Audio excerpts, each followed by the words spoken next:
नमस्कार मित्रों, पिछले कार्यक्रमों में हमने मेष लग्न के लिए प्रथम भाव से लेकर षष्ठ भाव तक बुध ग्रह के क्या फलित उत्पन्न होंगे, वो फलित कैसे उत्पन्न करता है, इसके पीछे क्या तर्क है, फलित कैसे देखने चाहिए, इसके पीछे क्या लॉजिक है, इस सब बातों को समझा है। इस कार्यक्रम में हम सप्तम भाव से लेकर नवम भाव तक बुध के फलित को समझेंगे।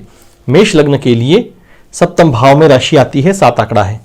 हम हमारे तरीके से ही फलित देखेंगे, यानी पहले कारकत्व से क्या फलित मिलेंगे इसको जानेंगे, उसके बाद भाव स्थिति से क्या फलित मिलेंगे इसको जानेंगे, उसके बाद भावेशत्व से क्या फलित मिलेंगे ये जानेंगे, और सबसे बाद दृष्टि योग से क्या फलित मिलते हैं इसको देखेंगे।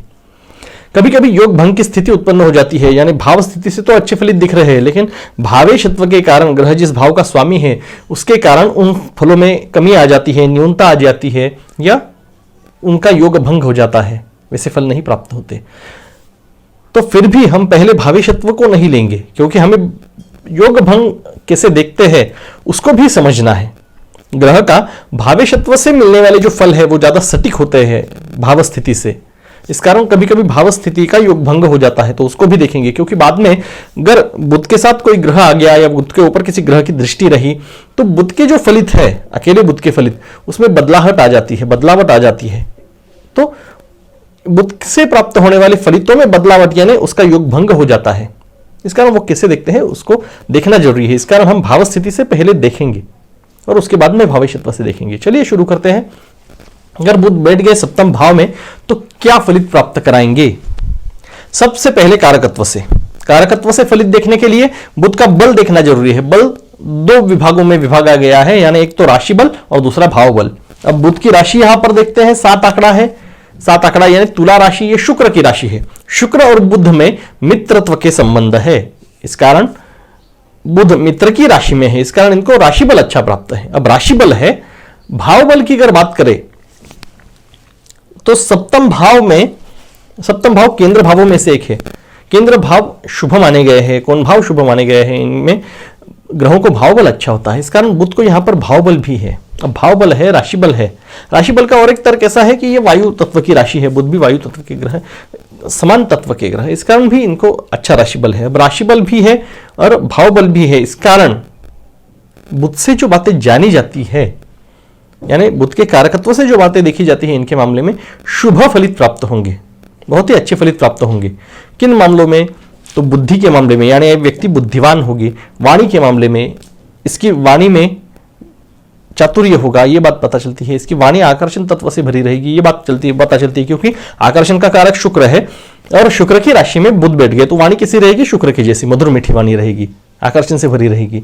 अब और क्या बात पता चलती है? वाणिज्य के कारक है, वाणिज्य में, लेन देन में इनको अच्छे फलित प्राप्त होंगे, व्यापार में अच्छे फलित प्राप्त होंगे, तथा गणित, तर्क, लेखन, अभिव्यक्ति, विचारों की अभिव्यक्ति तथा ज्योतिष जैसे शास्त्रों का अभ्यास, इनके लिए ये बुध अच्छा है और इनके मामले में ये बुध अच्छे फलित देगा। अब भाव स्थिति से क्या पता चलता है? ये तो कारकत्व से देख लिया क्या फलित देंगे।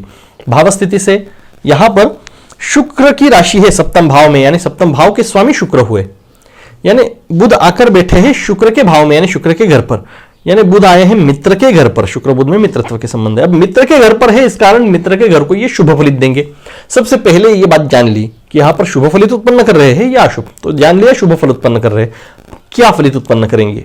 तो सप्तम भाव से जो देखा जाता है, जाना जाता है, उनके मामले में शुभ फल उत्पन्न करेंगे। तो सप्तम भाव से क्या देखा जाता है? सप्तम भाव से वैवाहिक सौख्य देखा जाता है, तो इस व्यक्ति को उत्तम विवाह सौख्य की प्राप्ति होगी। वैवाहिक जोड़ीदार का स्वभाव भी सप्तम भाव से देखा जाता है, तो क्या पता चलता है? इस व्यक्ति का वैवाहिक जोड़ीदार का स्वभाव बुध के जैसा होगा। यहाँ पे शुक्र की राशि है तो शुक्र का स्वभाव भी उनमें होगा और बुध का स्वभाव भी होगा। शुक्र का स्वभाव यानी दिखने में सुंदर वगैरह होगी, वाणी से मीठी होगी, आकर्षण तत्व रहेगा, ये सब बातें। और बुध का स्वभाव होगा यानी बुद्धिवान होगी तथा बातूनी होगी, क्योंकि वाणी का कारक है बुध वहां पे है, तो बातूनी, उनके व्यक्तिमत्व में बातूनी होंगी तथा अभिव्यक्ति, उनके विचार क्लियर होंगे, वो अपनी अभिव्यक्ति अच्छे से करेगी, ये बात पता चलती है। अब ये तो जान लिया भाव स्थिति से। भावेशत्व से क्या पता चलता है? देखते हैं फल बदलते हैं या नहीं। बुध पराक्रम भाव के स्वामी है, यानी तृतीय भाव के स्वामी है। मेष लग्न के लिए बुध की जो 2 राशियां है, मिथुन और कन्या, उनमें से एक राशि आती है तृतीय भाव में। अब तृतीय भाव में मिथुन राशि है और उसके स्वामी चले गए सप्तम भाव में, क्या बात पता चलती है? जोड़ लगानी है। तृतीय भाव से पराक्रम देखते हैं और सप्तम भाव से वैवाहिक सौख्य, वैवाहिक जोड़ीदार जोड़ लगाए पराक्रम की वैवाहिक जोड़ीदार के साथ, तो इसका वैवाहिक जोड़ीदार जो है ये पराक्रमी रहेगा, ये बात पता चलती है। अगर सप्तम भाव को प्रथम मानकर गिने तो ये जो भाव है तृतीय भाव, ये नवम आता है। हम उनसे भाग्य देखते हैं, यानी ये जो इसका वैवाहिक जोड़ीदार है इसके भाग्य का स्वामी इसके खुद के स्थान पर है, यानी इसके वैवाहिक जोड़ीदार जो है ये भाग्यशाली रहेगा, पराक्रमी रहेगा, ये बात पता चलती है। और क्या बातें पता चलती हैं, यहां से छोटे भाई बहनों का सौख्य देखते हैं। इसका स्वामी आ गया केंद्र भाव में विवाह की जोड़ीदार के स्थान पर या वैवाहिक सौख्य के स्थान पर। यहां से व्यापारी भागीदारी भी देखी जाती है, तो ऐसे स्थान पर तो इसके छोटे भाई बहन इसके व्यापारी भागीदार होंगे, हो सकते हैं, बाकी योग देखने जरूरत है, हो सकते हैं, ये बात यहां से कह सकते हैं। इसके छोटे भाई बहनों के संबंध भी इसके वैवाहिक जोड़ीदार के साथ अच्छे रहेंगे, इसके साथ भी अच्छे रहेंगे, क्योंकि यहां पर बैठ के बुध प्रथम भाव पर यानी खुद के भाव पर दृष्टि डाल रहा है, ये बातें पता चलती है। अब यहां से तृतीय भाव से और क्या बात पता चलती है, छोटी यात्राएं वगैरह देखी जाती है और उसका स्वामी चला गया व्यापारी भागीदारी के स्थान पर, तो व्यापार के लिए यात्राएं करनी पड़ेंगी, ये बात पता चलती है। कई बातें भाव से और देखी जाती है, ग्रह से भी कई और बातें देखी जाती है, तर्क की ओर ध्यान दीजिए, आप और कई बातें जान जाएंगे। अब ये तो बात पता चली तृतीय भाव के स्वामी के कारण क्या फलित उत्पन्न कर रहे हैं। अब बुध की दूसरी जो राशि है कन्या राशि, ये आती है षष्ठ भाव में, यानी ये षष्ठेश हुए, षष्ठ भाव के मालिक हुए। अब षष्ठ भाव के मालिक आ गए सप्तम भाव में। देखते हैं पीछे जो फलित देखे बदलते हैं या नहीं। षष्ठ के स्वामी आ गए बुध विवाह के स्थान पर, षष्ठ से रोग देखे जाते हैं, यहां से वैवाहिक सौख्य को रोग लगा दिया, यानी इसको अच्छे वैवाहिक सौख्य की प्राप्ति नहीं होगी, यह बात पता चलती है। और क्या बात पता चलती है, तो षष्ठ भाव से शत्रु देखे जाते हैं और सप्तम भाव से वैवाहिक जोड़ीदार, तो इसका वैवाहिक जोड़ीदार इससे शत्रुतापूर्ण व्यवहार करेगा, यह बात पता चलती है। अगर यहां से आप गिनो सप्तम भाव से, सप्तम भाव को प्रथम मानकर अगर गिनो एक दो ऐसे, तो ये जो षष्ठ भाव है ये 12वां आता है, द्वादश भाव आता है, द्वादश भाव से व्यय देखते हैं, यानी वैवाहिक सौख्य का जो स्वामी है, यानी वैवाहिक सौख्य में कौन आ गया, तो उसके व्यय भाव का स्वामी, यानी व्यय करा दिया किसका, वैवाहिक सौख्य का, और पुष्टि हो गई, तो इस व्यक्ति को वैवाहिक सौख्य अच्छा नहीं मिलेगा, इसका विवाह विच्छेद हो सकता है, घटस्फोट वगैरह हो सकता है, यानी डिवोर्स हो सकता है, ये बात पता चलती है। संबंध विच्छेद ये कराएगा, ये बात यहां पर पता चलती है। इसका वैवाहिक जोड़ीदार इससे शत्रुतापूर्ण व्यवहार करेगा, ये बात पता चलती है। तो क्या पिछले सारे फलितों का व्यय हो गया, तो ऐसी बात नहीं है। जो सिर्फ भाव स्थिति से जाना था उनका व्यय दिख रहा है, उनका योग भंग दिख रहा है, लेकिन यहां से जो देखा था कि पराक्रम स्थान का स्वामी बुध सप्तम स्थान में है, इस कारण इसका वैवाहिक जोड़ीदार पराक्रमी वगैरह होगा, ये जो बातें हैं ये तो वही है, लेकिन जीवन के किसी पड़ाव पर इसका संबंध विच्छेद हो जाएगा, इसके वैवाहिक सौख्य का लय हो जाएगा, ये जाना जाता है। इसको अच्छा वैवाहिक सौख्य प्राप्त नहीं होगा, ये बात पता चलती है। बुध जो नपुंसक ग्रह है और विवाह सौख्य के स्थान पर आ गया है, तो ये जो है इसको वैवाहिक सौख्य में ज्यादा रुचि नहीं रहेगी, ये भी बात इसकी भाव स्थिति से ही पता चलती है। अब भाव स्थिति से देखा था कि वैवाहिक सौख्य अच्छा प्राप्त होगा, लेकिन भावेशत्व से पता चल रहा है नहीं, वैवाहिक जोड़ीदार शत्रुतापूर्ण व्यवहार करेगा और संबंध विच्छेद करेगा। तो जीवन के किसी पड़ाव पर, वो तो गोचर भ्रमण से या महादशा के चलते अभ्यास से, ये कब होगा ये जानना पड़ेगा। इसको थोड़ा वैवाहिक सौख्य प्राप्त होगा, इसका वैवाहिक जोड़ीदार पराक्रमी वगैरह होगा, इसके संबंध इसके भाई बहनों के साथ अच्छे होंगे, ये बात पता चलती है। इसके साथ भी शुरू में अच्छे होंगे, लेकिन बाद में बिगड़ जाएंगे, विच्छेद होगा, ये बात पता चलती है। अब यहां पर बैठकर सूर्य, माफ करना बुध, दृष्टि योग की बात कर रहे हैं हम, तो यहां पर बैठ के बुध प्रथम भाव को देख रहे हैं। प्रथम भाव से व्यक्तिमत्व देखा जाता है व्यक्ति का, तो व्यक्तिमत्व के बारे में कैसा फलित प्राप्त होगा यहां पे, तो व्यक्तिमत्व के स्थान को बुध देख रहे हैं, वो पराक्रम के स्वामी है और षष्ठ भाव के भी स्वामी है। तो पराक्रम और षष्ठम के स्वामी विवाह सौख्य के स्थान पर बैठकर व्यक्तिमत्व के स्थान को देख रहे हैं। इस कारण इस व्यक्ति के व्यक्तिमत्व में बुध का तत्व तो होगा, यानी बुद्धिमान होगी तथा बातुनी होगी, वाणी का कारक है बुध, तो इस कारण ये बातुनी होगी, ये सब पता चलता है। तर्क बुद्धि इसकी अच्छी होगी, लेन देन का ज्ञान इसे अच्छा होगा, ये सब बातें इसके व्यक्तिमत्व में होगी। लेकिन पराक्रम के स्वामी है, इस कारण ये पराक्रमी भी होगा, इसके व्यक्तिमत्व में पराक्रम होगा, कर्तृत्व होगा, तथा ये षष्ठ के रोग के स्वामी है, इस कारण इसके व्यक्तिमत्व में भी खोट पाई जाएगी, क्योंकि व्यक्तिमत्व को रोग लगा दिया। तो किन मामलों में, बुध के मामले में, तो वाणी में कुछ खोट पाई जाएगी। तुतलाएगा या कुछ ऐसी खोटे पाई जाएगी।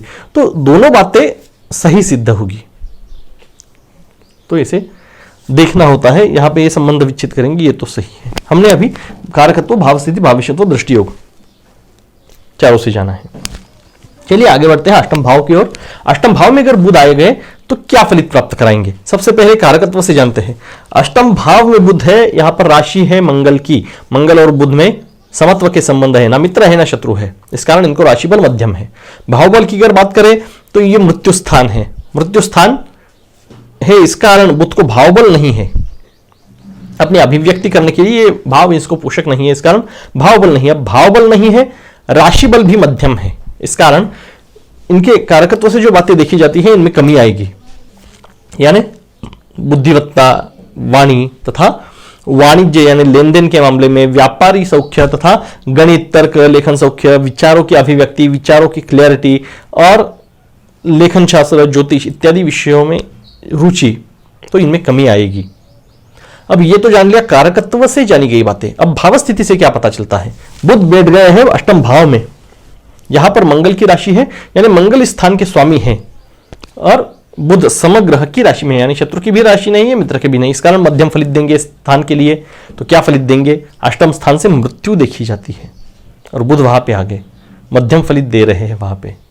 तो ये बहुत लंबी आयु नहीं देंगे, मृत्यु और बुध को जोड़ना है, और अशुभ फल भी नहीं दे रहे, शुभ भी नहीं दे रहे, इस कारण ये व्यक्ति मध्यायु होगी, इस बात का पता चलता है। हालांकि बुध जो है ये युवा ग्रह है, इस कारण ये कुछ हद तक बालारिष्ट योग भी कहा गया है। तो बचपन में ही मृत्यु जैसे गंडांतर आ जाते हैं, तो ये भी यहां से पता चलता है। यहां से अष्टम भाव से कुछ हद तक रोग भी देखे जाते हैं, और बुध वहां पर है तो रोग होंगे किस मामले में? तो बुध के मामले में, यानी मज्जा, बुध के कौन से? बुद्धि का कारक है, यानी बुद्धि से रिलेटेड है, मज्जा तंतुओं से, न्यूरोलॉजी के रोग है, या वाणी से रिलेटेड जो रोग है, ये रोग इसे परेशान कर सकते हैं। अब यहां से अष्टम भाव से गुप्त धन, गुप्त विद्याएं आदि देखी जाती है, इनके मामले में क्या फलित प्राप्त होगा? एक अकेला बुध है यहां पे, तो गुप्त विद्याओं के मामले में बुध जो है ये अच्छा बुद्धिमान ग्रह है तथा ज्योतिष का कारक है, इस कारण ये व्यक्ति ज्योतिष शास्त्र पर विश्वास रखने वाली होगी तथा इसका बुद्धिमत्ता से अभ्यास भी करेगी, ये बात पता चलती है। कुछ अन्य तंत्र विद्याओं में भी रुचि रखने वाली होगी, ये भी बात पता चलती है। ये तो होगी भाव स्थिति से जानी गई बात। अब भावेशत्व से क्या पता चलता है? बुध तृतीय भाव के स्वामी है, तृतीय भाव के स्वामी आ गए अष्टम भाव में, क्या बात पता चलती है? जोड़ लगानी है। तृतीय भाव से क्या देखा जाता है? तृतीय भाव से पराक्रम कर्तृत्व देखा जाता है, अष्टम भाव से मृत्यु, तो पराक्रम और कर्तृत्व की मृत्यु हो गई। तो ये जो व्यक्ति है ये ज्यादा पराक्रमी कर्तृत्ववान नहीं रहेगा, ये बात पता चलती है। और क्या बातें पता चलती हैं? यहां से छोटे भाई बहनों का सौख्य देखते हैं, और ये इनका स्वामी मृत्यु के स्थान पर आ गया, इस कारण इसको एक तो छोटे भाई बहन नहीं होंगे, क्योंकि जोड़ लगाए तो छोटे भाई बहन और मृत्यु दिख रहा है, तो एक तो छोटे भाई बहन नहीं होंगे, या होंगे तो उनके साथ संबंध इसके अच्छे नहीं रहेंगे, इस बात का पता चलता है। तथा यहां से छोटी यात्राएं वगैरह देखी जाती है, और उसका स्वामी आ गया मृत्यु के भाव में, छोटी यात्राओं के मृत्यु। यहां से गिने पुष्टि करने के लिए तृतीय भाव से अगर गिने, तृतीय भाव को प्रथम स्थान मानकर अगर गिने तो ये षष्ठ भाव आता है। षष्ठ भाव से रोग देखे जाते हैं, दुख देखा जाता है, शत्रु देखे जाते हैं, छोटी यात्राओं के स्वामी आ गए ऐसे स्थान पर, तो छोटी यात्राओं के कारण कष्ट संभव है, इस तरफ ये योग इंगित करता है। बंधुओं से कष्ट संभव है, इस तरफ इंगित करता है, क्योंकि इस भाव से षष्ठ में है। पराक्रम में बाधाएं आएंगी, ये तो देख ही चुके, कर्तृत्ववान नहीं होगा, तो ये बात यहां से पता चली। अब शुक्र की जो दूसरी राशि है कन्या राशि, वो आती है षष्ठ भाव में, यानी शुक्र षष्ठेश है, षष्ठ स्थान के स्वामी है। षष्ठ स्थान के स्वामी आ गए अष्टम भाव में, क्या फलित देंगे? षष्ठ स्थान से रोग देखे जाते हैं, शत्रु देखे जाते हैं, और अष्टम भाव से मृत्यु। जोड़ लगाए तो रोग की मृत्यु, यानी ये व्यक्ति निरोगी रहेगा, आरोग्यवान रहेगा, ये बात पता चलती है। कभी कभार छोटे रोग इसे जीवन में परेशान करे तो वो बहुत छोटे होंगे, कुछ अवधि के बाद ठीक भी हो जाएंगे, ऐसे रोग इसे परेशान करेंगे। लंबे रोग इसे परेशान नहीं करेंगे, या ज्यादा बड़े लोग इसके परेशान नहीं करेंगे, ये बात यहां से पता चलती है। ये आरोग्यवान रहेगा। शत्रु स्थान का स्वामी षष्ठ भाव से शत्रु देखते हैं, उसका गया मृत्यु स्थान में, यानी शत्रुओं की मृत्यु, यानी इसे शत्रु होंगे ही नहीं, और होंगे तो ये शत्रुहंता होगा, यानी शत्रु इसे परेशान नहीं कर सकेंगे, ये बात पता चलती है। और क्या बातें पता चलती है? तो ये तो जान लिया हमने भावेशत्व से। अब यहां से अष्टम भाव में बैठकर बुध द्वितीय भाव को देख रहे हैं। क्या बात पता चलती है? मृत्यु के स्थान पर बैठकर पराक्रम का स्वामी, रोग स्थान का स्वामी धन स्थान को देख रहा है। द्वितीय भाव से धन का पता चलता है। धन इस स्थान में हालांकि 2 आंकड़ा है, यानी शुक्र की राशि है, शुक्र मित्र ग्रह है, इस स्थान के लिए ये शुभ फल देंगे, लेकिन क्या फलित देंगे? वो मृत्यु स्थान पे बैठे हैं तो ये धन में कमी ला देंगे। शुभ फलित दे रहे हैं, लेकिन जिस स्थान में बैठे हैं और वो षष्ठ स्थान के स्वामी हैं तो इनका तत्व इनमें आ जाता है। अष्टम से मृत्यु देखते हैं और षष्ठ भाव से रोग देखते हैं, दुख देखते हैं, तो धन के मामले में दुख हो गया, धन के मृत्यु हो गई, तो ये धन में कमी ला देंगे। तथा यहां से वाणी का सौख्य देखते हैं। मृत्यु के स्थान पर बैठकर बुध वाणी के स्थान को देख रहे हैं, इस कारण इसके वाणी में कुछ ना कुछ खोट होगी, तुतलाना आदि हो सकता है। तथा यहां से द्वितीय भाव से कौटुंबिक सौख्य देखा जाता है। षष्ठ स्थान का स्वामी अष्टम स्थान में बैठकर द्वितीय स्थान को देख रहा है, यानी रोग स्थान का स्वामी या शत्रु स्थान का स्वामी मृत्यु के स्थान पर बैठकर कौटुंबिक स्थान को देख रहा है, तो इसके दृष्टि में भी षष्ठ स्थान का भी गुण है, यानी शत्रु का स्वामी है, शत्रु स्थान का स्वामी है, इस कारण इसके कौटुंबिक जो सदस्य है, कुटुंब के सदस्य है, इससे शत्रुतापूर्ण व्यवहार करेंगे। मृत्यु स्थान से देख रहा है, इसका मृत्यु को शब्दशः न ले, इसको तकलीफ के रूप में लेंगे तो कौटुंबिक सदस्यों से इसे तकलीफ होगी, इसके कौटुंबिक सौख्य का मृत्यु होगा, यह बात पता चलती है।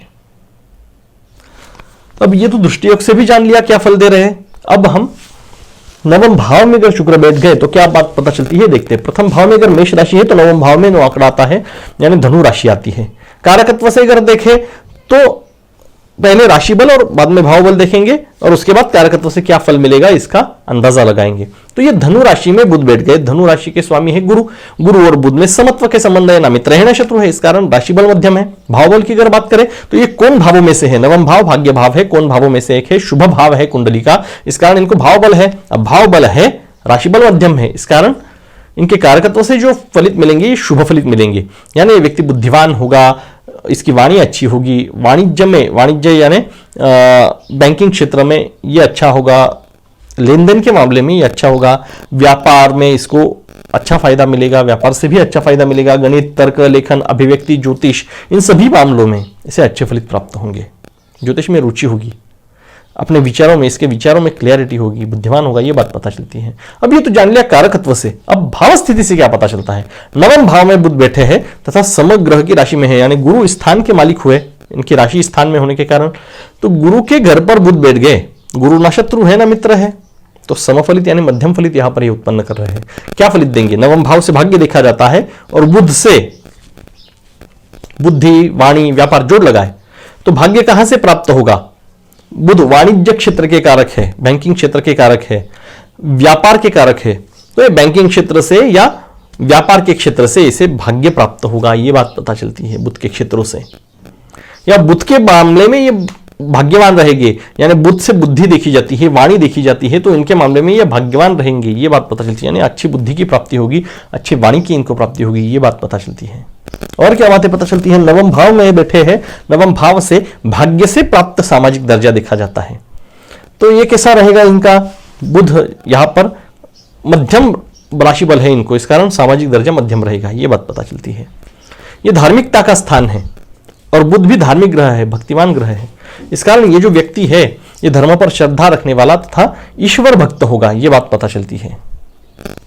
अब ये तो जान लिया भाव स्थिति से। भावेशत्व से क्या पता चलता है, देखते हैं कहीं योग भंग हो रहा है या नहीं, ये चेक कर लेते हैं। तृतीय भाव का स्वामी है, क्योंकि तृतीय भाव में इनकी खुद की राशि है, तो तृतीय भाव का स्वामी आ गया नवम भाव में, क्या बात पता चलेगी? तृतीय भाव से कर्तृत्व पराक्रम देखते हैं और नवम भाव से भाग्य, तो इस व्यक्ति को अपने पराक्रम से भाग्य की प्राप्ति होगी, ये बात पता चलती है। अपने कर्तृत्व से ये भाग्य को खींच कर लाएगा, ये हम तर्क से जान रहे हैं। तृतीय भाव से छोटे भाई बहन देखते हैं और उसका स्वामी आ गया भाग्य के स्थान पर। यहां से अगर गिने आप तृतीय भाव से तो ये 7वां भाव आता है, 7वें भाव में भागीदारी देखी जाती है, तो इसकी छोटे भाई बहन इसके भाग्य में भागीदार होंगे, ये बात पता चलती है। और क्या बात पता चलती है? तो कई संपत्ति का बंटवारा हो रहा होगा तो उसमें ये भागीदार बन जाएंगे, ये बात पता चलती है। अब तृतीय भाव से और क्या क्या देखते हैं?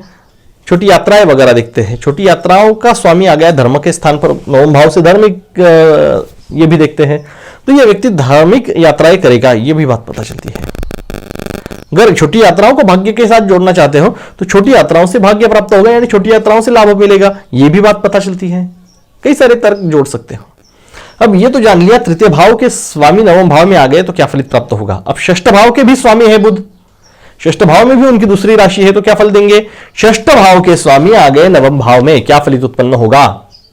षष्ठ भाव से रोग देखे जाते हैं, नवम भाव से भाग्य, तो भाग्य को रोग लग गया, हम तर्क से जोड़ी लगा रहे हैं, तो भाग्य में कहीं ना कहीं एक कमी ला देंगे।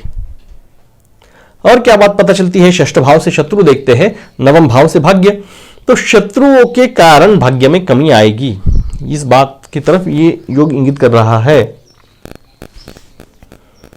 और क्या बातें पता चलती है, ये दुख का स्थान है षष्ठ भाव, घात स्थान है, कमी ला देता है। इसका स्वामी गया नवम भाव में, भाग्य में कमी ला दी, सामाजिक दर्जा में कमी ला दी, सामाजिक दर्जा मध्यम रहेगा। अगर आप नवम भाव को प्रथम भाव मानकर गिने तो ये दशम भाव आता है, तो दशम भाव का, इससे दशम भाव का यानी कर्म, इसके कर्म का स्वामी भाग्य में गया, तो कर्म से भाग्य की प्राप्ति तो होगी, यानी यहां से पराक्रम से भाग्य की प्राप्ति हो रही है, ये देखा इस योग की पुष्टि ही हो रही है, तो कर्म से भाग्य की प्राप्ति ही तो होगी, लेकिन ये प्रथम से लग्न से षष्ठ भाव है, इस कारण उसमें न्यूनता रहेगी, इस बात का पता चलता है, उसकी ऊंचाई नहीं होगी। कई सारी बातें हैं हम इस योगों से जान सकते हैं, ग्रह से और कई बातें जानी जाती है, भाव से कई बातें जानी जाती है, जोड़ लगाना है मात्र और तर्क बुद्धि का उपयोग करना है, हम फल की तरफ पहुंच जाते हैं। अगले कार्यक्रम में हम दशम से लेकर द्वादश भाव तक क्या फलित उत्पन्न होंगे बुध की, इसको जानेंगे समझेंगे। अभी तक अगर चैनल को सब्सक्राइब नहीं किया है तो सब्सक्राइब जरूर कीजिएगा। आज के लिए इतना ही, नमस्कार।